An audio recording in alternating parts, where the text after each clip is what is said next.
My name's Lisa. I never expected to walk into that party and find my whole world spun on its axis. But there I was, standing next to Rachel, hoping for a few laughs and free drinks. All it took was his hey to turn an ordinary night upside down. Rachel, who's that?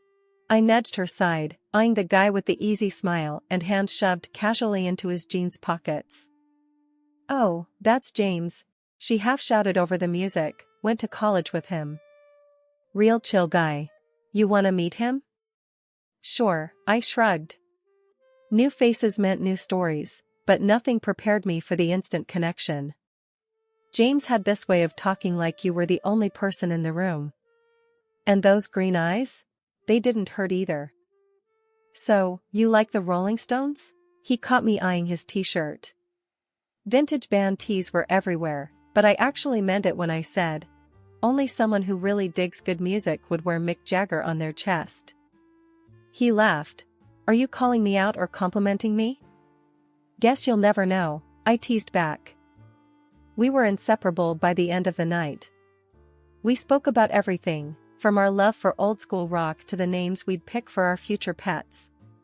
He got my number and didn't wait the so-called appropriate 3 days to call. He rang me up the next morning. It wasn't long before we were deep in the what-ifs of tomorrow, and it didn't sound crazy to be picking out rings and talking about forever. But forever comes with its own baggage, like it or not. Meeting the parents was on the horizon, I knew that. But nothing prepared me for the icy reception at the dinner table. Margaret, James's mom, was the first to break the so-called ice. So, Lisa, you work at the hospital, right? It wasn't the warmth of polite interest that coded her question, but something harder, like I was being appraised. Yeah, the county hospital, up north, I said as confidently as I could. And how much do they pay you for that? Her eyes were sharp, her tone sharper. I paused, James shot me a look, but I decided to be upfront. Enough to get by. My answer was clipped, I hated talking finances. Well, James does more than get by, she said. I glanced at James, who was calm and silent. I felt my face heat up. So, about this marriage, she continued as if my income was just a segue. A prenup is sensible, don't you think? It was like a punch to the gut. But I said, listen, I don't care about money. But whatever happens, the bit I send to Granny B each month, it's non-negotiable. Fair enough, his dad finally chimed in, that seems reasonable. The tone for this commitment was set, tough, not all sunshine and romance, but it was real. And real was something I could work with. Our wedding could have fit in a matchbox, no fanfare, just him, me, and a couple of signatures that sealed the deal. In the beginning, we were a team, tackling life from our small joint command center, his old house he'd owned for years.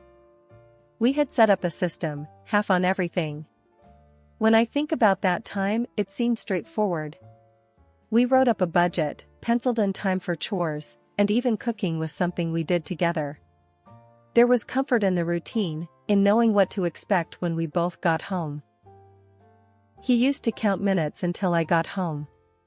We'd link up in the kitchen, not just for the food, but for those moments, you know. It wasn't just about filling our plates, it was about sharing the day, stirring and tasting, and laughing over a shared bottle of wine. But reality is a tough customer. 4 months down the line, and the teamwork was taking hits. The excuses rolled in. At first, it was just a bad day here and there, a boss on his back or a project running him ragged. Babe, I'm beat, he'd say, dropping his bag by the door, not picking up the hints of garlic and basil in the air, the sound of something sizzling on the stove. Gonna crash for a bit. You mind finishing up? I didn't at first. Everyone's entitled to a bad day, right? But bad days started to string together like some lousy pearl necklace, each excuse shinier than the last. One night, I found him sprawled on the couch, his eyes glued to some game on the TV. The floor was a maze of his work stuff, and the sink was an overstuffed exhibition of dirty dishes. Honey, the kitchen's blowing up, I said, trying to keep my voice level. You were supposed to handle it tonight. He gave me this quick glance, one of those, just a sec looks before focusing back on the players running across the screen. Yeah, I'll get to it. Just let me watch this play, he muttered, not moving an inch. But the plays went on, one after the other, and the kitchen stayed a mess. The tension was simmering, ready to boil over. Look, I don't need plays, I need a partner, I snapped, surprising myself a bit with the sharp edge in my voice. Chill, alright? It's just dishes, he shot back, his attention still on the game. We clashed like this, more and more. Those simple knots we tied at the mayor's office started to feel like some complex puzzles, impossible to solve. He retreated into his shell, all but locking me out. The split down the middle started to shift, what was meant to be equal began to weigh heavy on my side. Chores piled up, just like his excuses. That shared life we were supposed to be building felt more like a solo gig. 2 weeks of slugging it out on my own and I finally snapped. I never was one to kick up a fuss, but who could live like this? I cornered James as he walked through the door, oblivious with his headphones on. James, I blurted out, unable to hide the annoyance in my tone, what happened to sharing the load? He looked at me like I'd sprouted a second head, pulling off his headphones. What are you on about, Lisa? He asked, genuinely confused or a damn good actor. I spent nearly an hour scraping your dried-up yogurt off the coffee table this morning. It's like living with a toddler. He just shrugged. That bloody shrug, like he didn't have a care in the world. Chill out, will you? It's just a bit of mess. A bit of mess, he called it. So, I left his mess, stopped picking up his dirty socks, stopped doing his laundry. Petty? Sure, but I was at breaking point. Of course, that's when Margaret, his mother, decided to pop in unannounced. The perfect storm. Look at this place, she said, her nose crinkled as if she'd just found a rotten egg under her seat. I tried to keep cool, offered her a cup of tea, but she was on the warpath. James, this is no way for a man to live, she said sternly, eyes fixed on me. I didn't raise you to be living in a pigsty. I took a deep breath, trying to keep my voice steady. Margaret, it's a two-person job, and I've been doing it solo. I'm not his maid. You're his wife, she snapped back. And a wife keeps a clean home. I felt my face flush with anger. And what does a husband do, Margaret? I snapped back. He's the breadwinner, she hollered back, missing the irony that I too had a full-time job. Margaret threw her hands up in the air and turned to James. You're soft on her, she declared, as if I wasn't there. My Harold would have never stood for this nonsense.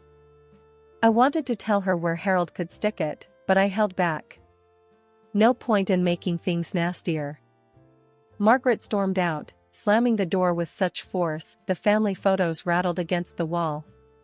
Now it was just me and James, standing in the rubble of our domestic battlefield. So James got knocked down a notch at work. He came home that day, dumped his keys like they were made of lead. They're cutting back, he said, the words hung heavy in the air. I'm off the management track. Just like that, he decides he's not gonna help with the bills no more. Suddenly, it's all on me. I was smacking pots and pans like they owed me money. The noise must have finally got to him. Why are you making such a racket? He asked, picking at his beer label. Because someone's gotta pay for those beers, I snapped. And keep this place looking half decent. What came next was like a round in the ring. You expect me to chip in after a day like today? He shot back. Yeah, James, I said, not backing down an inch. Because I had a cakewalk of a day, right? He didn't have a comeback for that. Just took another swig. We had a deal. We share this, remember? I said. James sat there, TV blaring, as if I wasn't even there. A deal doesn't hold when things go south, he said, not even looking at me. I stood in front of the screen. So, what? I'm supposed to just smile and nod and keep the house like some 1950s sitcom mom? He just glared at me then, no love there, only irritation. You wanted a partnership, here it is. This is life, deal with it. The words hung there, thick and toxic. His ignoring the problem wasn't going to make it vanish. We're supposed to be in this together. And that means not ditching out when it gets tough. I didn't ditch out. The job did.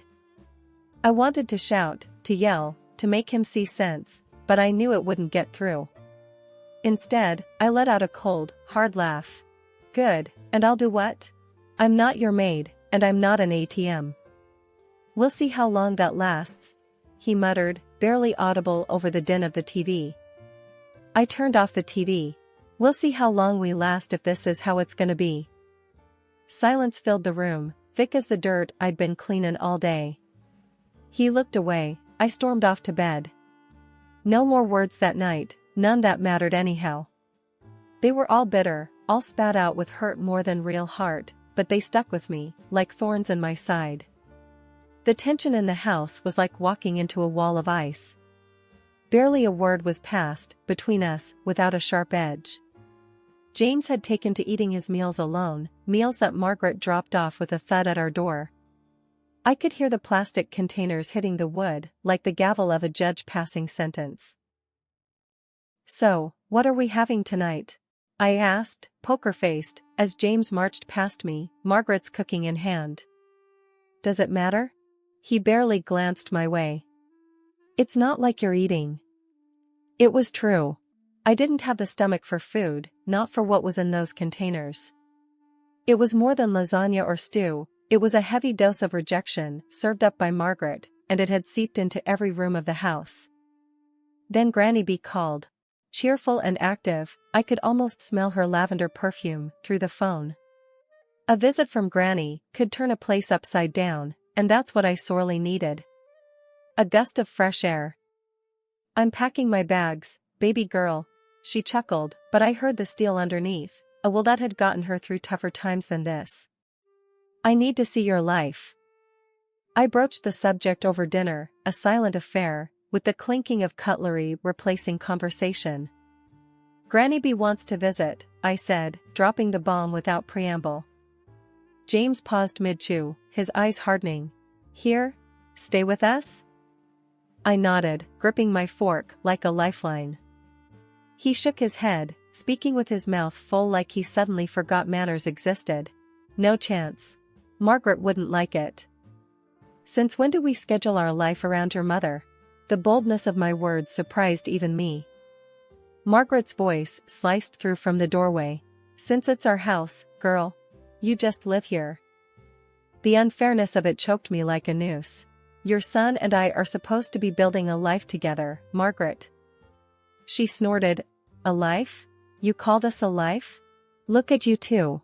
I bring him food because someone needs to take care of my boy. James stood up, his chair scraping back like a scream. And that's how it's gonna be. No visits. No changes. It's settled. I looked between them, the mother and son, and I felt it, the outsider tag slapping against my chest. It's settled, because you say so? What about what I want, what I need? You need to understand that things are the way they are, James shot back, red, flushing his cheeks. My house, my rules. The ache spread from my heart to my fingertips, but I squared my shoulders. It's also my home, James. Or at least it's supposed to be. James had no answer, just the hard line of his jaw telling me the conversation was over. But nothing was settled. Granny B would come, somehow, I'd make sure of it. For the first time, I wanted the battleground. If they wouldn't budge, neither would I. There was fight in me yet, and the freeze in the house would need my fire to thaw it, whether they liked it or not. For the third month in a row, James did not contribute his share to our family budget. I was carrying everything, the house, the groceries, and even his damn beer. We had a fight. That fight had been the last straw. James and I stood, facing each other, our words sharp enough to slice through steel. The room felt smaller as the tension grew, air thick with resentments saved up from months of silent battles and unspoken words. "I don't want you as my wife," James said, his voice dripping with that finality I knew was the end of everything. It didn't come out as a shout. That might have been better, a shout I could have responded to with fury. Instead, it was a low hiss, a deflating tire's last breath, leaving behind silence that echoed louder than any scream. I gathered what was left of my dignity. "Fine," I countered with as much steadiness as I could muster, despite the tremor I felt within. "I don't want to be where I'm not wanted." He didn't stop me as I started to pack my bags. Each piece of clothing folded felt like a piece of the life we'd built being tucked away, rendered insignificant. I headed to the door, my suitcase a loyal companion trailing behind me. James was still standing in the center of the chaos, the eye of the storm that had hit us over and over until we'd broken, pieces scattered beyond collection. He didn't move, didn't try to stop me. The door closed with a click much too gentle for the ending it represented. Outside, Granny B was in her old, dependable car that smelled of leather and peppermint, leaning over to open the passenger door. I heaved my suitcase into the back and slid in beside her without a word. "All set, dear?" Granny asked, her eyes soft but her voice strong, a rock in a swirling sea. "Yeah, I'm set," I mumbled, buckling the seatbelt over the hollow feeling in my chest. Granny B didn't start the car right away. "He's a fool," she said flatly, adding an expletive that would have made a sailor blush. I choked out a strained chuckle. "Granny!" "Well, it's true." She finally turned the key in the ignition, the engine rumbling to life reassuringly. "You're worth 10 of him. 15, even." She backed out and we started towards the new apartment. I didn't reply. Instead, I leaned my head against the cool glass of the window, watching the landscape blur, the same way my thoughts were a jumble of memories and pain. Granny B didn't push with questions or platitudes. She just drove, every now and then muttering something under her breath that sounded suspiciously like curses aimed at James. The cozy rented apartment was in a normal neighborhood, a place where you could blend in and lick your wounds in peace. As Granny hauled my bag out of the car with surprising strength, I unlocked the door to the unknown. "Well," Granny said, clapping her hands together, "time to rebuild, kiddo. You've got a life to claim and that sorry excuse of a man to forget." I nodded, feeling the very first flutter of something like hope in my chest. Breaking points, I realized, weren't just about endings. They were about beginnings, too, messy, painful, but real. Fresh starts didn't erase the past, but they gave you a canvas to create something new. And maybe, just maybe, that was exactly what I needed. Granny B was sitting on my threadbare couch, her hands clasped over her knee, bouncing with what seemed like contained energy. Who knew that beneath that floral dress and the wrinkles was a woman with the heart of a Wall Street hustler? "So you're telling me, all the dough I sent you for your meds and stuff, you've been playing the market with it?" I stared at her in disbelief. Granny B chuckled and winked. "Honey, you think I'd let your hard-earned cash rot under a mattress? No way. I've been growing it, bit by bit." I was flabbergasted. It felt unreal.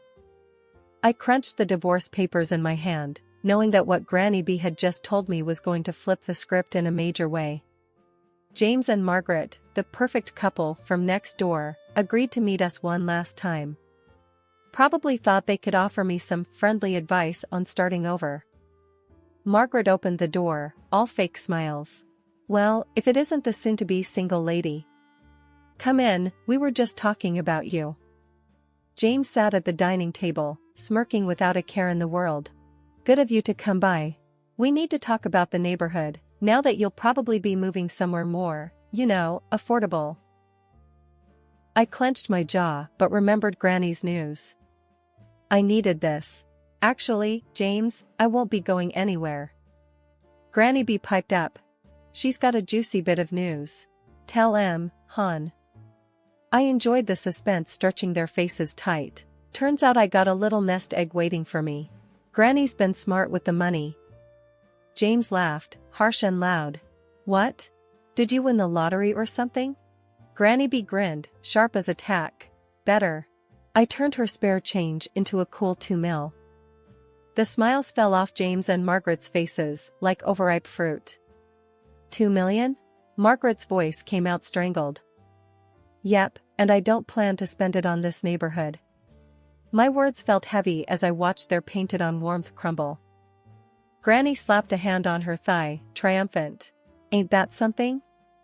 Just when you think life's kicked you, it decides to kiss you instead.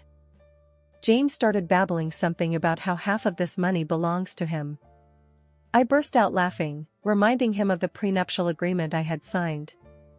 I swear, at this moment, his mother would like to go back 6 months to destroy this paper. James and Margaret sat in silence, looking at us with puppy dog eyes. I couldn't help but relish the irony. We didn't linger much longer, there was nothing left to say. As we walked out, Granny B draped an arm around my shoulders. So, what's first on the millionaire to-do list? She asked, squeezing me tight. First, I'm getting an ice cream. A big one. With all the fixings, I said, the future suddenly bright and wide open. Granny let out a hearty laugh, the sound mingling with the promise of an unseen fortune, now seen, and closer than ever. The phone rang again. I was pretty sure it was James trying his luck once more, but this time, it went straight to voicemail. I had stuff to sort out and no desire to entertain that mess. I heaved a sigh, looking around my cramped apartment cluttered with memories, too many of them pinned to James and his shadow that loomed like a bad smell. Grandma, with her sharp eyes and a no-nonsense attitude, was right as rain. Why do you even keep that thing on? Grandma gestured at the phone with a scoff, busy shuffling through a pile of real estate listings. Shrugged, I tossed the phone on the couch. Guess I'm too soft. Squishy as overripe tomato, she snorted. We need to get moving. I don't want James or his mama knocking on our door, trying to weasel back into our lives when we've barely shucked 'em off. I know, Grams. Thanks. I flashed her a grateful look. So, where to? She slapped a listing onto the kitchen table. It was circled in bold. Here. 2 bedrooms, cleaner air, away from unwanted pests. I skimmed the details. Looks decent, Grams. Any pizza joints nearby? The next day dawned fresh. We were off, the apartment ad in hand and a skip in Grandma's step.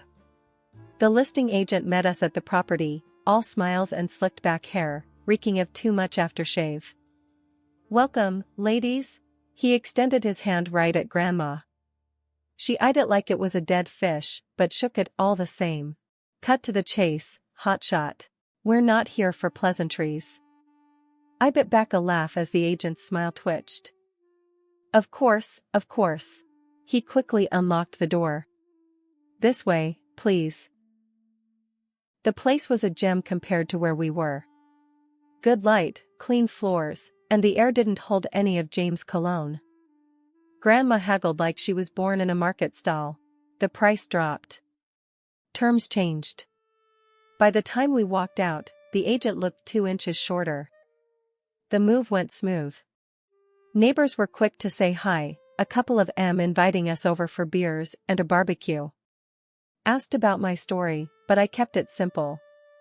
I was done letting my past hitch a ride. The new place shaped up nice. I continued to work as a nurse. Grandma found her corner for knitting and gossiping with Mrs. Ham from next door, who had more sass packed in her tiny frame than anyone I'd ever met. One evening, I grabbed a pizza, from the new joint, of course, and headed home. As I flipped open the box, the steam carried that cheesy aroma up, and I couldn't help but smile. And so we settled in, me and Grandma, our little team. The taste of fresh starts and thick crust pizza in the air, laughter from the neighbor's yard spilling in through our open window, and a sense of peace finally making itself at home. James and his empty promises faded into the background noise, just like the buzz of the city we'd left behind. I was looking forward, and the view was pretty damn good.